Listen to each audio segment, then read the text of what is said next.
राजधानी शिमला में लगभग 171 साल के बाद शिमला का जो गेटवे है, जहां से जो पर्यटक है वो अपर हिमाचल यानी कि ठियोग, नारकंडा या फिर किन्नौर की तरफ जाते हैं, उसके लिए 155 मीटर लंबी टनल है वो बनाई गई है। बिल्कुल आधुनिक तकनीक से इस टनल का निर्माण किया गया है। फिलहाल आप देख सकते हैं कि लगभग 155 मीटर ये टनल है और टू वे ये टनल है। पहले आपको बता दें कि अंग्रेजों के समय जो टनल थी वो एक थी और लगातार जिस तरह से जनसंख्या बढ़ी है और गाड़ियां बढ़ी हैं, उसकी वजह से यहाँ पर काफी लंबा जाम लगा करता था और इसी जाम से निपटने के लिए ये जो टनल है वो कारगर साबित होगी, यानी लोगों को ट्रैफिक से जूझना नहीं पड़ेगा। किस तरह से ये लोगों को आसानी देगी, ज्यादा बात करने के लिए हमारे साथ जो शिमला के मेयर सुरेंद्र चौहान जी है। सुरेंद्र जी, अगर इस टनल की हम बात करें, बिल्कुल आधुनिक तकनीक से बनी हुई है, किस तरह से ट्रैफिक को कंट्रोल करने में मदद कर रही है?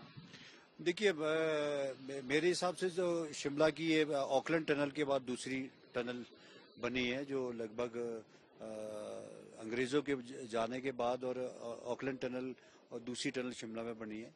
और एक इसका फायदा है कि डबल लेन है, इसमें आने जाने का काफी सुविधा इसमें लोगों को भी होगी, क्योंकि संजौली में और टनल के पास जो जाम लगता था उससे काफी से राहत भी मिलेगी और इसको बनने से काफी लोगों को फायदा भी होगा। और इसको बनाने का मकसद भी ये था, जो इसमें बनाया गया, इसका जो आपने देखा होगा कि इसमें पेंटिंग और होगी, हिमाचल की कला और संस्कृति को दिखाया गया है। और फाइन आर्ट्स के स्टूडेंट्स है हिमाचल शिमला के कॉलेज के बच्चों ने इसको तैयार किया। जो इसमें पेंटिंग आप देख रहे हैं, इसमें हमारी हिमाचल की संस्कृति के वो दर्शाया गया है। टूरिज्म की बात करें, क्योंकि जो लोग हैं, ज्यादातर जो टूरिस्ट आते हैं वो पर हिमाचल की तरफ यहीं से रुक करते हैं, तो आपको लगता है, क्योंकि लंबे जाम लगा करते थे, खासतौर पर लोकल्स को काफी परेशानी होती थी और जब सैलानी आते तो उनको भी काफी दिक्कतों का सामना करना पड़ता था। अब इस 2 लेन जो टनल बनी है, क्योंकि पहले तो यहाँ पे रोक दिया जाता था, तो उससे आसानी मिलेगी? नहीं, इसमें कोई शक नहीं कि इसमें बहुत फर्क पड़ेगा। टन क्योंकि शिमला में टूरिस्ट सीजन में बहुत गाड़ियां भी आती हैं, बहुत ज्यादा आता है, लेकिन मैं ये नहीं कहूंगा कि इसका 100% बहुत फायदा हुआ है, लेकिन फिर भी इसके बढ़ने से बहुत राहत मिलेगी।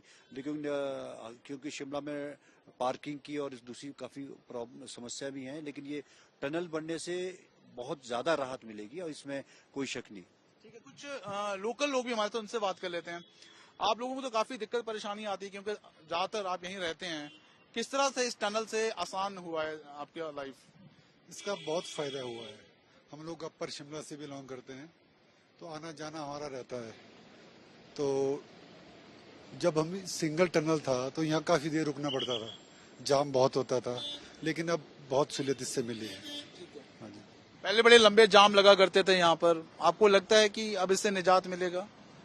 ये टनल बनने से हमारे जैसे पुरानी टनल में 1 वे ट्रैफिक होता था, तो इस साइड से संजौली टू ढली अगर ट्रैफिक छोड़ा जाता था तो फिर ढली से संजौली के लिए ट्रैफिक सुरंग के परे रोकना पड़ता था। अब जाके ऐसा किया है कि दोनों तरफ को ट्रैफिक चल रहा है और यहाँ पे जो 10-10 मिनट का हमारा जाम 10-15 मिनट लग जाते थे, अब हमारे को यहाँ पे गाड़ी रोकनी नहीं पड़ रही है। 1 वे हुआ करता था पहले यहाँ पर, 1 वे की वजह से लंबा जाम लगा करता था। फिलहाल अगर अभी भी देखें हम, अब जाम उस तरह से नहीं लगा हुआ है, क्योंकि बिल्कुल टू और फ्रो मूवमेंट है वो नजर आ रही है। कितनी राहत इससे मिली है? देखिए, सुबह और शाम तो यहाँ पे आने की बहुत ज्यादा दिक्कत होती थी, और ऑफिस टाइम हो गया और शाम का जो ऑफिस के लोग की आने जाने की और स्कूल टाइमिंग में, तो अब जब से ये अभी 2-3 दिन से ये खुला है तो जाम आज अभी तो देखने को भी नहीं मिल रहा है और संजौली में लोगों को भी आसानी से आना जाना हो रहा है। और जब नहीं तो एक साइड से जब रोड बंद हो जाता है, दूसरी साइड से ट्रैफिक, और लोगों को आने जाने में बड़ी समस्या होती थी। अब आने जाने के लिए भी आसानी होगी और ट्रैफिक से काफी निजात मिल गई। और सभी लोगों को मैं पिछले 4-5 दिनों से देख रहा हूँ, अब जाम के नाम पे यहाँ पे बिल्कुल जाम नहीं दिख रहा है। बिल्कुल, यानी सीधे तौर पर हम बात करें, जो स्थानीय लोग हैं, यानी कि जो संजौली में रहने वाले लोग हैं या फिर ढली और भट्टा कुफर में रहने वाले लोग हैं, उन्हें कहीं ना कहीं है वो बड़ी राहत जरूर मिली है। और एक तरह से जो ये टनल है वो गेटवे है, क्योंकि यहीं से ही तमाम तरह के जो सैलानी है और अपर हिमाचल के जो लोग हैं वो अपने घरों तक, अपने गंतव्य तक जाते हैं। वीडियो जर्नलिस्ट गुंजीत कुमार के साथ ललित शर्मा, शिमला।